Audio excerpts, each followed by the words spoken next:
우리가 버려야 될 옛사람의 속성 가운데 하나는요, 다른 사람에 대해서 말하는 거예요. 그 중에서도 다른 사람을 비방하는 말을 조심해야 합니다. 우리 크리스찬들 가운데는요, 기도하고 전도할 때는요, 입을 꽉 다물고 있다가 다른 사람을 비방할 때는요, 달변가로 변하는 사람이 있어요. 그리고 누군가를 비난하고 험담 말을 들으면 갑자기 막 거기에 대해서 초집중하는 모습을 보게 됩니다. 근데 이러한 비방은 이 많은 사람들이 저지르는 죄이기 때문에 너도 하고 나도 하고 있기 때문에 별로 심각하게 생각하지 않는 경향이 있어요. 그런데 이 마태복음 7장 2절에서는 이렇게 말씀을 하고 있습니다. 너희가 비판하는 그 비판으로 너희가 비판을 받을 것이다. 비판하기 좋아하고 남을 정죄하는 것은요, 바로 선악과를 따먹은 아담의 후손이기 때문인 것입니다. 왜냐하면 선악과를 따먹은 아담의 후손들인 우리 모두는요, 마치 자신이 선악을 판단하는 재판관의 자리에 앉아 있다라고 생각을 한다라고 하는 것입니다. 여러분, 우리가 지금 참으로 안타까운 시대를 살아가고 있습니다. 근데 여러분, 많은 사람들이요, 내가 비방하는 그 비방을 상대방이 모른다라고 하는 착각을 하고 있다라고 하는 거예요. 근데 여러분, 시간이 지나고 보면은요, 그 모든 그 비방들이 그 사람에게 들어가게 되어 있어요. 여러분, 잠언 20장 19절 말씀을 보시면 이렇게 기록합니다. 험담하며 돌아다니는 사람은 남의 비밀을 새게 하는 사람이니 입을 벌리고 다니는 사람과는 어울리지 말아라. 험담은 영어로 슬렌더링이라고 합니다. 중상모략하는 사람, 비방하는 사람입니다. 근데 그들과 사귀지 말라고 하는 거예요. 여러분, 그 악의적인 말들은요, 씻을 수 없고 지울 수 없는 상처를 남기고 영혼을 무너뜨리기를 다반사로 하고 있다고 하는 거예요. 여러분, 탈무드에는요, 이런 말이 있어요. 살인하는 것은 한 사람을 죽이는 것이지만 험담하는 것은 세 사람을 죽이는 것이다. 다시 말해서 세 사람이 누굽니까? 험담을 하는 사람을 죽이는 것이고, 또한 험담을 할 때 듣고도 반대하지 아니하면서 가만히 있는 사람, 그 사람도 죽이는 것이고, 또 험담의 대상이 되는 그 사람도 죽이는 거예요. 여러분, 이렇게 험담으로 인해서 세 사람이 미니멈 죽는다라고 하는 것입니다. 그래서 예수님께서 험담에 대해서 아주 강하게 말씀을 하셨죠. 비난하지 말라, 비방하지 말라, 너도 그대로 심판받게 될 것이다 말씀하셨어요. 그렇다면 여러분, 우리가 왜 교회 공동체 안에서 서로를 비방하지 말아야 되느냐라고 하는 것입니다. 이 첫 번째는요, 하나님 안에서 우리가 형제이기 때문인 것입니다. 오늘 본문은요, 형제들아 라고 하는 단어로 시작합니다. 여러분, 그러면 왜 크리스천들이 형제입니까? 아니, 우리가 부모가 다르잖아요. 라스트 네임도 달라요. 또 국적도 달라요. 인종도 달라요. 그런데 왜 우리가 형제입니까? 그 이유는 우리가 예수 그리스도를 믿고 주인으로 받아들임으로 인해서 하나님께서 우리의 아버지가 되셨기 때문인 거예요. 여러분, 이 사실 믿습니까? 여러분, 야고보서 4장 11절 말씀 보십시오. 형제들아, 서로 비방하지 말라. 형제를 비방하는 자나 형제를 판단하는 자는 곧 율법을 비방하고 율법을 판단하는 것이다. 여러분, 본문에 보시면 이 서로를 비방하거나 판단하지 말아야 된다라고 말씀하시면서 형제들아 라고 하는 단어를 3번씩이나 반복해서 사용하면서 강조하고 있는 것을 볼 수가 있습니다. 그러므로 오늘 본문의 말씀은 믿지 않는 사람들을 대상으로 한 것이 아니라고 하는 거예요. 형제들아 라고 하는 것은 예수 그리스도 안에서 형제 자매된 크리스찬들인 여러분과 저에게 주시는 말씀인 것입니다. 여러분, 비방은요, 믿지 않는 사람들의 특징이고요, 죄의 특징입니다.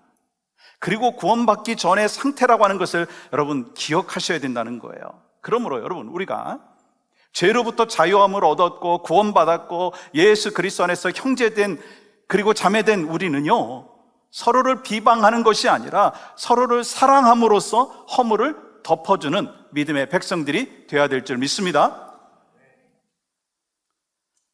여러분, 비방이라고 하는 말은 원어로요, 카텔랄레오라고 하는 단어를 사용합니다. 카텔랄레오. 이 적대적, against라고 하는 카타라고 하는 단어와 말하다, speak라고 하는 랄레오가 합쳐진 합성어입니다.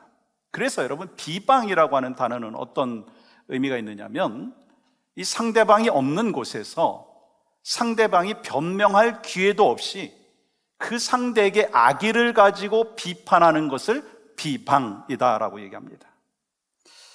여러분, 비방이라고 하는 영어 단어는요, backbiting입니다. backbiting. 말 그대로 뒤에서 물어뜯는 게 바로 비방이라고 하는 거예요. 여러분, 성도가 한 형제인 다른 성도를 물어뜯을 때 그것은요, 자기의 살을 물어뜯는 것과 같은 어리석은 짓이다, 그렇게 얘기하는 거예요. 근데 여러분 어떻습니까? 참 안타깝게도 이 교회 안에서 다른 형제 자매를 비방하는 죄를 말하고 있지 않느냐라고 하는 것입니다. 그러므로 여러분, 우리가 정말 귀담아 들어야 되는 부분이 있습니다. 여러분과 저 모두가 포함되는 것입니다. 어떤 모임에서도 다른 사람에 대해서 비방을 하거나 험담하지 않도록 조심해야 된다는 거예요. 혹시 우리의 죄성으로 인해서 누군가에 대한 험담을 하고 비방을 할 때는 그곳에 있는 가장 영적인 리더인 사람이요, 말을 바꿔야 됩니다. 그 험담하는 말에서 사람을 칭찬하는 그 말로 바꿔야 된다라고 하는 것입니다. 그렇지 아니하면 그 모임 자체가 사탄이 계속해서 공격하고 그것을 통해서 그 모임이요, 와해가 되고 하나님이 원하지 않는 모임이 될 수 있다고 하는 것입니다. 여러분, 그것이 참된 크리스찬의 행동이고 바로 그것이 하나님 앞에 기쁨을 드리는 삶의 모습이라고 하는 것입니다. 여러분, 우리가 이 비방에 대해서 깨달아야 될 중요한 사실이 있습니다. 여러분, 비방이다라고 하는, 비방하다라고 하는 말은요, 참소하다라는 말과 동일어입니다. 근데 비방자, 참소자라고 하는 뜻은요, 헬라어로요, 디아볼로스를 같이 씁니다. 근데 여러분, 디아볼로스라고 하는 그 단어는요, 이 사탄 마귀를 이야기하는 거예요. 그러니까 참소하는 자, 비방하는 자가 바로 사탄 마귀의 이름입니다. 요한계시록 12장 10절 말씀은 이렇게 기록합니다. 하반부에 이렇게 기록하죠. 우리 형제들을 참소하던 자, 곧 우리 하나님 앞에서 밤낮 참소하던 자가 쫓겨나고. 여러분, 사탄 마귀의 정체는요, 바로 성도들을 비방하고 참소하는 자라고 하는 거예요. 여러분, 에덴 동산에서 아담과 하와를 유혹할 때 사탄이 이렇게 말을 하지 않습니까? 너희가 이 선악과를 먹으면 하나님처럼 될 것인데 하나님이 너희가 하나님처럼 되는 거 원치 않았기 때문에 선악과를 못 먹게 했다, 그러면서 하나님을 비방하는 것을 보게 됩니다. 그러므로 여러분, 우리가 다른 성도들을 비방을 할 때는요, 여러분 잘 들으셔야 됩니다. 내가 사탄의 그 마귀의 도구로 쓰임받고 있다고 하는 거예요. 여러분과 저는 예수 그리스도의 피값으로 산 하나님의 자녀인 줄 믿습니다. 그러면 우리는요, 서로를 비방의 대상이 아니라 바로 사랑의 대상으로 여기고 그 사랑을 표현해야 된다고 하는 거예요. 여러분, 소망하는 마음이 있습니다. 그래서 여러분과 저는 서로의 허물을 덮어주고 또 용서해주고, 그러므로 인하여 참된 그리스도 안에서 형제 자매의 모습이 나타날 수 있기를 주님의 이름으로 간절히 축복합니다. 두 번째는요, 왜 우리가 비방하지 말아야 되느냐? 비방이라고 하는 것은 하나님 말씀을 어기는 것이기 때문인 것입니다. 우리가 형제를 비방하는 것은요, 하나님의 율법, 즉 하나님의 말씀을 어기는 것이기 때문이라는 거예요. 여러분, 11절 말씀 보시면, 형제들아 서로 비방하지 말라. 형제를 비방하는 자나 형제를 판단하는 자는 곧 율법을 비방하고 율법을 판단하는 것이라. 여러분, 율법의 핵심이 뭡니까? 형제 사랑이에요. 이웃 사랑입니다. 그래서 야고보서 2장 8절에서는요, 이렇게 말씀합니다. 너희가 만일 성경에 기록된 대로 내 이웃 사랑하기를 내 몸과 같이 하라 하신 최고의 법을 지키면 잘하는 것이거니와. 그러므로 형제를 비방한다라고 하는 것은요, 율법을 지키고 따르는 자가 아니라 율법의 판단자가 된다라고 하는 거예요. 그리고 성도들끼리 비방하는 것은요, 하나님의 말씀을 비방하는 것입니다.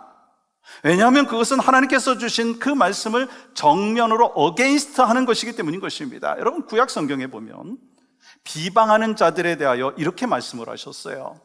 레위기 19장 16절 18절입니다. 너는 내 백성 중에 돌아다니며 사람을 비방하지 말며 내 이웃의 피를 흘려 이익을 도모하지 말라. 나는 여호와이니라. 너는 내 형제를 마음으로 미워하지 말며 내 이웃을 반드시 견책하라. 그러면 내가 그에 대하여 죄를 담당하지 아니하리라. 원수를 갚지 말며 동포를 원망하지 말며 내 이웃 사랑하기를 내 자신과 같이 하라. 나는 여호와이니라.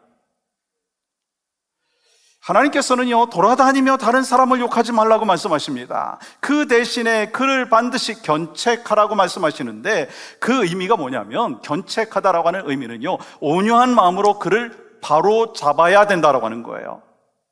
여러분, 원수에게 보복하는 마음이 아니라 내 이웃을 내 자신과 같이 사랑하라라고 하는 것입니다. 그리고 이것은요, 하나님께서 자신의 이름을 걸고 말씀하실 정도로 아주 중요한 말씀인 것입니다. 여러분, 형제 자매들이 죄를 짓고 잘못된 행동을 할 때, 그러면 여러분과 저는 어떻게 해야 되느냐는 것입니다. 형제 자매가 죄를 짓고 그리고 하나님의 뜻에서 벗어난 그 삶의 모습으로 살아가면 우리가 어떻게 해야 되느냐는 거예요. 갈라디아서 6장 1절은 이렇게 기록합니다. 같이 한번 읽을까요? 시작. 형제들아, 사람이 만일 무슨 범죄한 일이 드러나거든 신령한 너희는 온유한 심령으로 그러한 자를 바로잡고 너 자신을 살펴보아 너도 시험을 받을까 두려워하라. 그러한 형제 자매들을 향하여서 온유한 마음으로 접근해야 된다라고 하는 거예요. 여러분, 여기서 온유하다라고 하는 이 마음은요, 성령님의 지배를 받는 마음을 말씀하는 것입니다.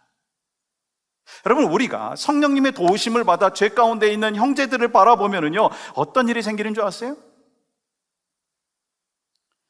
한마디로 말하면 긍휼의 마음이 생기는 거예요. 성령님의 힘을 입어서 성령님의 도우심을 받아서 성령님의 컨트롤 밑에서 죄를 범하고 하나님의 뜻에서 벗어난 모습을 보면 그를 비방하고 그를 책망하고 그에게 막 야단치는 것보다는 우리 안에 성령님께서 긍휼한 마음을 주신다라고 하는 거예요. 그렇게 그 사람의 연약함을 보면서 회복할 수 있도록, 그러면서 우리는 도와주고 힘쓸 수 있다라고 하는 거예요. 그러므로 그들을 정죄하고 꾸짖는 태도가 아니라 먼저 사랑하고 안타깝게 여기는 마음으로 그들에게 가라 말씀하시는 거예요. 다시 말해서 욕먹을 각오를 하더라도 그들을 위해서 사랑하는 마음과 부드러운 마음과 겸손한 자세로 바로 잡아줘야 된다라고 하는 거예요. 그러므로 우리는 다른 사람에 대하여 말을 할 때 험담과 비방, 그리고 또한 판단하고 정죄하는 죄를 멈춰야 된다는 거예요. 그리고 참된 크리스찬답게 형제를 사랑하고 살리려고 하는 마음과 그 동기로 직접 찾아가야 된다는 거예요. 왜 그런 줄 아십니까? 여러분, 누군가가 나를 비방한다라고 하는 이야기를 들으면 여러분 마음이 어떻죠? 막 그 비방하는 소리, 험담하는 소리를 듣게 되면 막 열이 막 나잖아요. 뿔따구가 나잖아요. 같이 맞장구 치고 싶잖아요. 그래서 이 사람 저 사람에게 이야기하고 싶잖아요. 그러면 조금 시원해질까? 근데 뭐 시원해집니까? 그렇지 않죠. 근데 주님이 우리를 향하여서 사랑하고 살리려는 마음과 동기로 찾아가라라고 말씀하시는 거예요. 왜 그런가? 이 마가복음 12장 29절에서 31절까지 말씀입니다. 우리 한 목소리를 또 같이 받도록 하겠습니다. 시작. 예수께서 대답하시되 첫째는 이것이니 이스라엘아 들으라. 주 곧 우리 하나님은 유일한 주시라. 내 마음을 다하고 목숨을 다하고 뜻을 다하고 힘을 다하여 주 너의 하나님을 사랑하라 하신 것이요, 둘째는 이것이니 내 이웃을 내 자신과 같이 사랑하라 하신 것이라. 이보다 더 큰 계명이 없느니라. 여러분, 성경 66권 전체를 한 줄로 요약하면 무엇이라고 말씀할 수 있습니까? 하나님 사랑과 이웃 사랑입니다. 하나님 사랑과 이웃 사랑입니다. 예수님께서 말씀하신 가장 큰 계명이 사랑이고요, 사랑보다 더 큰 계명은 없다고 말씀하고 있습니다. 여러분, 그렇기 때문에 우리가 다른 성도들을 비방을 한다면 우리는 가장 큰 계명을 어기는 죄를 범하고 있다고 하는 것입니다. 여러분, 하나님께서는 이 비방의 죄를 저지르는 자를 그냥 놔두는 것이 아니라 반드시 심판하신다고 말씀하셨어요. 여러분, 요한복음 8장 말씀 보시면 이 간음하다가 현장에서 붙잡힌 여인의 사건이 나오죠. 바리새인들은 그녀를 예수님 앞에 데리고 왔습니다. 그리고 그녀를 비판하고 고소하면서 마치 막 돌로 칠 지세요, 그 자세를 갖고 있었습니다. 그때 예수님께서 뭐라고 말씀하시죠? 너희 중에 죄 없는 자가 먼저 돌로 치라. 그럼 무슨 말씀인가요? 죄 없는 자가 먼저 돌로 치라, 무슨 말씀이에요? 너희들도 죄인인 것을 기억하고 내 자신을 먼저 되돌아봐야 된다라고 하는 것을 말씀하고 있는 것입니다. 여러분, 우리 사회에는요, 자신의 죄와 잘못은 눈 감아주고 상대방의 죄와 허물에 대하여는요, 비방의 돌을 던지는 경우가 참 많다라고 하는 거예요. 보이지 않는 돌을 들고 다니는 거예요. 그래서 가정에서도 막 돌을 막 던지고요, 또 사회에서도요 막 돌을 던지고, 심지어는요 교회 안에서도 막 돌을 던지는 모습이 있습니다. 말에 돌이 들어가 있어요. 글에 돌이 들어가 있어요. SNS에서 서로를 비난하고 허물을 파헤치고 막 깎아대니는 그 돌이 들어있다는 거예요. 그런데 여러분, 이러한 비방하는 돌을 내려놓지 아니하면 이 공동체가 하나님이 원하시는 공동체가 될 수가 없다는 것입니다. 여러분, 그렇기 때문에 여러분, 혹시 비난하고 욕하고 싶은 유혹이 찾아오면 주님의 말씀을 기억하십시오. 너희 중에 죄 없는 자가 먼저 돌로 치라. 그리고 나도 죄인이라고 하는 것을 기억하고 나 자신을 먼저 되돌아봐야 된다는 거예요. 그리고 하나님께서 말씀하신 대로 서로 사랑하라 라고 하는 그 말씀을 우리 가슴 속에 새겨야 된다는 거예요. 그래서 사랑은요 들춰내는 게 아니고요, 사랑이라고 하는 것은요 감춰주는 것이고요, 덮어주는 것입니다. 그러므로 서로 사랑하라고 하는 하나님의 말씀에 순종함으로 인하여서 우리의 삶 가운데 막 돌 들고 다니지 말고 이 축복의 말을 하고 격려의 말을 할 수 있는 참된 크리스찬의 삶의 모습이 누구에게 있어야 될까요? 목사인 저에게 있어야 돼요. 여러분, 누구에게 있어야 되겠습니까? 바로 여러분에게 있어야 되는 거예요. 또 세 번째는요, 우리가 형제를 비방한다라고 하는 것은요 하나님의 주권에 도전하는 것이기 때문입니다. 하나님의 주권에 도전하는 거예요. 야고보서 4장 11절 12절 말씀은 이렇게 기록하고 있습니다. 내가 만일 율법을 판단하면 율법의 준행자가 아니요 재판관이로다.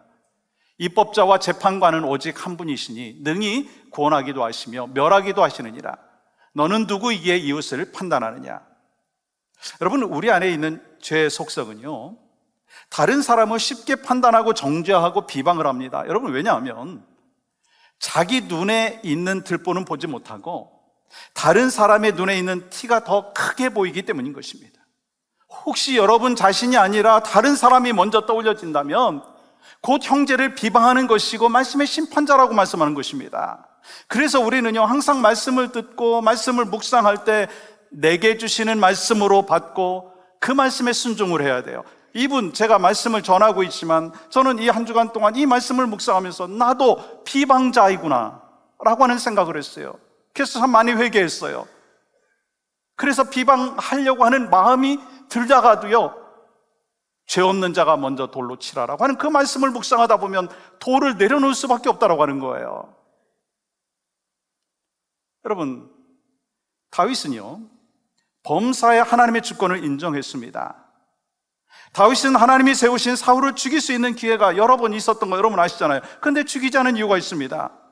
그가 하나님의 계획과 섭리를 믿고 있었기 때문에 사울이 비록 악한 왕이라 한다 할지라도 자신의 감정과 유혹대로 행하지 아니하고 하나님의 주권을 온전히 인정하고 하나님의 손에 맡겼다라고 하는 것입니다.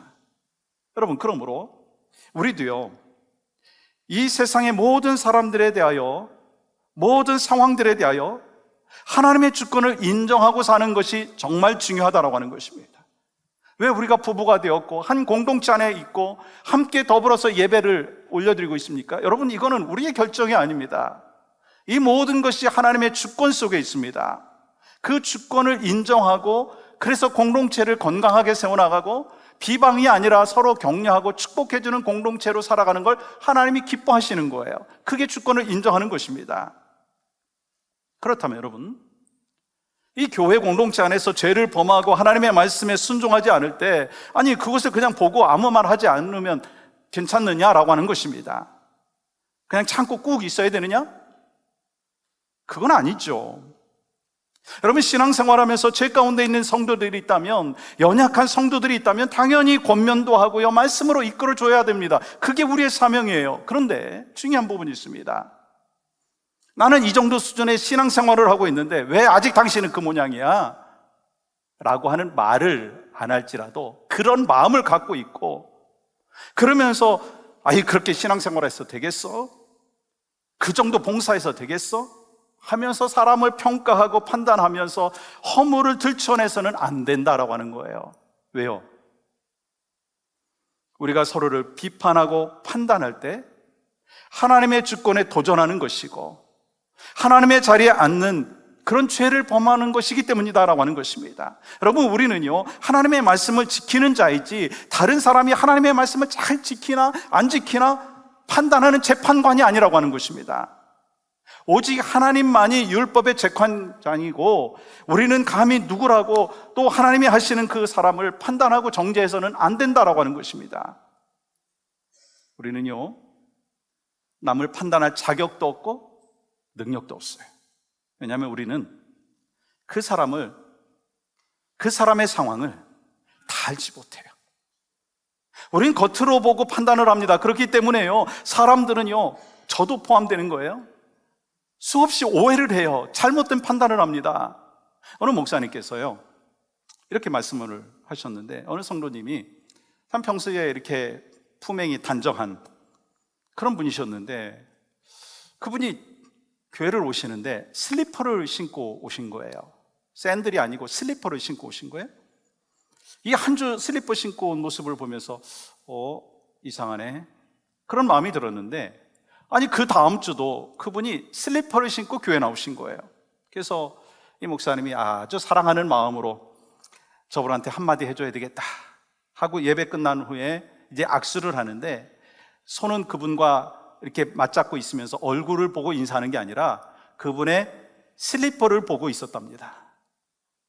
그거를 이제 그분이 눈치를 채고, 목사님 제가 발을 다쳐가지고요 수술을 했어요, 목사님 좀 이해해 주시면 좋겠습니다, 그 말씀을 했다는 거예요. 양말을 신고 있었기 때문에 몰랐는데 발 수술을 하고 슬리퍼를 신고 나온 거를 이 목사님이요 오해를 하게 된 거예요. 여러분, 그 사건을 통해서 그 목사님께서 내가 맞는다고 생각을 했지만 틀린 것을 깨달았다고 하는 것입니다. 여러분, 우리가 사람을 판단을 할 때요, 나는 인생에 연륜이 있기 때문에 잘 판단할 것이다, 저도 그런 착각을 할 때가 있거든요. 근데 그 판단은요 잘못된 판단일 때가 부지기수로 많다라고 하는 것입니다. 여러분, 우리도 예수님의 제자로서 다른 사람들을 비방하는 것이 아니라 그들에게 가서 겸손하고 온유한 마음으로 진실을 이야기하고 그들을 끝까지 사랑하며 그들을 위해서 기도해 줘야 되는 거예요. 여러분, 이것이 바로 복음과 생활이 일치되는 교회의 모습인 줄 믿습니다. 근데 중요한 부분이 있습니다. 우리가 기도할 때 그 사람들만을 위해서 기도하는 것이 아니라 그들보다 먼저 내 자신을 위해서 더 많이 기도해야 돼요. 왜냐하면 우리가 모르는 중에 그들보다 더 큰 죄를 짓고 살아가기 때문이다라고 하는 거예요. 그래서 자기가 겸손한 마음으로 자신의 죄된 모습들을 인정해야 된다는 거예요. 그래서 예수님께서 비판하는 자들에게 뭐라고 말씀하시느냐면, 이 마태복음 7장 1절부터 보시겠습니다. 같이 천천히 읽어볼까요? 시작. 비판을 받지 아니하려거든 비판하지 말라. 너희가 비판하는 그 비판으로 너희가 비판을 받을 것이요 너희가 헤아리는 그 헤아림으로 너희가 헤아림을 받을 것이니라. 어찌하여 형제 눈 속에 있는 티는 보고 내 눈 속에 있는 들보는 깨닫지 못하느냐. 5절은 제가 읽겠습니다. 외식하는 자여, 먼저 내 눈 속에 들보를 빼어라. 그 후에야 밝히 보고 형제의 눈 속에 티를 빼리라. 여러분, 무슨 말씀입니다. 내가 비판하는 그 비판으로 내가 너를 비판하겠다라고 말씀합니다. 여러분, 얼마나 무서운 말씀입니까? 예수님께서는요, 우리가 다른 사람을 판단을 할 때 똑같은 잣대로 우리를 판단하시겠다라고 하는 거예요. 근데 문제가 뭔지 아십니까? 우리는 다른 사람의 잘못에 대해서는요, 조금도 관대하지 않습니다. 근데 자신의 잘못에 대해서는요, 너그럽습니다. 여러분과 저의 잣대는요, 상황에 따라서 길어졌다, 짧아졌다는 거예요. 나를 볼 때는 길어지고 관대해지고 다른 사람을 향하여서는 짧아진다라고 하는 거예요. 그러므로 우리는 다른 사람의 눈에 있는 그 티를 가지고 이러쿵저러쿵 하는 것이 아니라 내 눈에 있는 전봇대만한 죄악을 먼저 빼내면서 회개해야 된다라고 하는 거예요. 여러분, 교인들 가운데 스피커 교인이 있고 스펀지 교인이 있다는 거 아십니까? 여러분, 스피커 교인은요, 어떤 사람의 실수나 잘못된 것에 대해서 나팔을 불고 다니는 거예요. 그래서 어떤 것에 대하여 그분한테 딱 들어가면 그냥 삽시간에 그냥 주변에 있는 사람들이 다 알게 되는 것입니다. 그래서 이 갈등과 분쟁이 일어나는 경우가 많죠. 근데 스펀지 교인은요, 여러분, 스펀지가 물을 쫙 빨아들이지 않습니까? 마찬가지로 험담이나 비방을 듣더라도 그냥 거기서 끝나는 거예요. 다른 사람들한테 전달되지 않습니다. 이 험담을 하고 비난을 할 때는요, 스펀지 교인이 돼야 되고, 복음을 전하고 또 하나님의 역사를 선포할 때는요, 스피커 교인이 돼야 된다는 거예요. 여러분, 평소에 어떤 말씀을 하십니까? 한번 잘 생각해 보시고 여러분이나 저나 되돌아봤으면 좋겠어요. 다른 사람을 칭찬하는 말을 많이 하십니까? 아니면 다른 사람의 그 험담을 많이 말씀을 하십니까? 여러분, 이건 부부지간에도 그렇고요, 부모와 자녀의 관계도 그렇고 교회 공동체에서도 마찬가지입니다. 제가 이렇게 보면은요, 참 긍정적이고 늘 하나님의 뜻 가운데 살아가려고 애쓰고 힘쓰는 사람들은요, 정말 그 마음속에, 그 말 속에요, 정말 복음이 들어갔고 생명이 들어갔고 긍정적인 마음이 들어가 있습니다. 돌을 들고 다니는 것이 아니라 사랑을 들고 다니는 거예요. 소망하는 마음, 여러분, 자녀들에게 가정에서, 교회 공동체에서 돌 들고 다니면서 막 집어 던지지 마시고 정말 사랑으로 그들을 품어주면서, 때로는 비방과 험담이 있을 때는 내가 스펀지 교인이 돼야 되겠다라고 하는 그 결단과 그 마음으로 사시고, 정말 복음을 전하기 위해서 정말 말씀을 전하는 그 귀한 상황 속에서는 스피커 교인이 돼야 된다는 거예요. 오늘 야고보는 우리에게 질문하고 있습니다. 당신은 복음과 생활이 일치되는 삶을 살고 있는가? 복음과 생활이 일치되는 교회인가? 그렇다면 형제를 비방하지 말라. 아니, 형제를 바라보고 품고 배려하고 사랑하라. 우리가 정말 사랑하는 마음으로 형제를 바라보면은요, 세상 사람들은 우리의 사랑을 통해서 우리가 하나님께 속했다라고 하는 것을 발견하게 될 것입니다. 그렇게 살아갈 때 땅 위에서는요, 하나님의 사랑이 무엇인지를 또한 보여줄 것이고, 우리를 지켜보는 많은 사람들은 교회 공동체가 얼마나 위대한지를 발견하게 될 것이고, 하나님께는 큰 영광과 기쁨을 올려드리게 되는 줄 믿습니다.